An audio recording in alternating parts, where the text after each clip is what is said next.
아이를 가지면서 화사한 봄날을 꿈꿨던 한 엄마.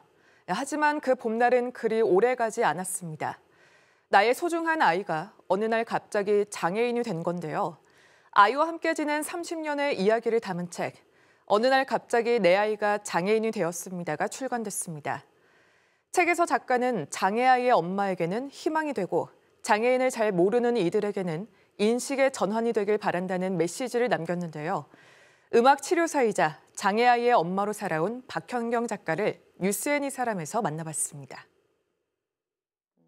장애 아이를 30년 동안 키운 엄마의 얘기, 또 아이의 얘기가 담아 있습니다.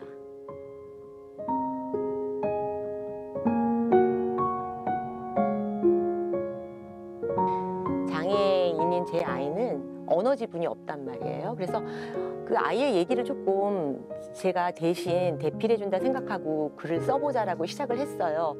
제 글에서는 엄마가 그런 어떤 불편함 이런 걸 느꼈는데 그 아이의 장애를 다른 시각으로 보고 또 제가 그 문제에 대해서 어떻게 해석할 것인가까지도 쓴 거거든요. 그래서 그것이 어떤 미숙한 엄마에서 성숙한 엄마로 좀 나아가는, 저한테는 도전도 됐고요. 또 이 글을 읽는 사람들한테는 아 그래, 아이 키우면 이런 문제 있는 거지 라고 좀 생각을 들면서 누군가에게는 위로가 되고 희망이 되고 그랬으면 좋겠어요. 그런 마음으로 썼습니다. 일부는 아이가 태어나서 장애인이 되어서 제가 그거를 받아들이는 과정까지의 어떤 우여곡절, 제 심리적인 상태 그런 거를 주로 다뤘고요. 2부에서는 아이와 일상을 생활하면서 제가 느끼는 어떤 불편감, 불만, 그걸 또 제가 해결해 나가고 해석해가는 과정, 그런 걸 담았고 3부에서는 조금은 목적을 가지고 제가 썼어요. 그래서 제가 경험해 보니까 우리 이 사회가 어떻게 하면 조금 더 장애인에 대해서 인식 전환을 할 수 있을까, 네, 그것에 대해서 조금 담았습니다.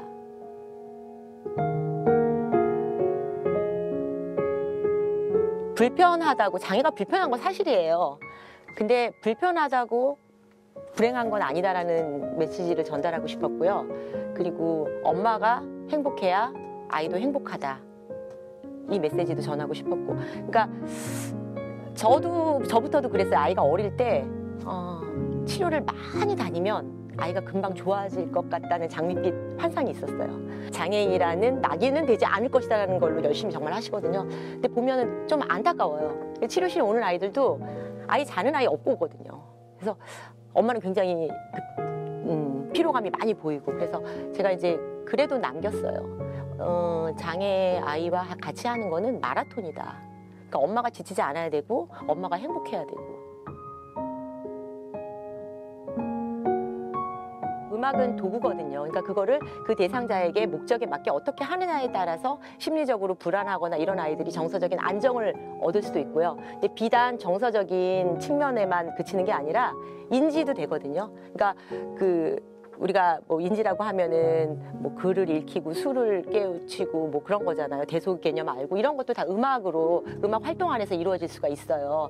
인지 학습적인 분야도. 그리고 또 운동도 저는 도움이 된다고 생각해요. 여기 여러 가지 교구들도 제가 가져오는 것들도 있는데 뭐 바닥에 이렇게 놓고 뭐 신체 활동하는 것들도 음악의 영역이거든요. 그래서 그 대근육, 소근육들을 향상시키는 것도 하고 있고, 또 어떤 학습과 그러니까 치료가 다른 점, 교육과 치료가 다른 점이기도 하는데, 여기 오는 아이들 중에 장기적으로 하는 아이들은 피아노나 이렇게 어떤 악기 활동을 하는 경우도 있어요. 이게 교육이 아니라 그런 악기 활동을 통해서 집중력과 지구력을 키울 수 있고요. 또 소근육이 약한 아이들 같은 경우는 독립적인 손가락의 그 독립적인 움직임 이런 거를 향상시킬 수 있기 때문에 악기 교육을, 악기 치료를 하기도 합니다. 아는 만큼 보인다고 저는 생각하거든요. 몰라서 내가 뭘 해줘야 될지를 모르는 경우가 많잖아요, 우리가.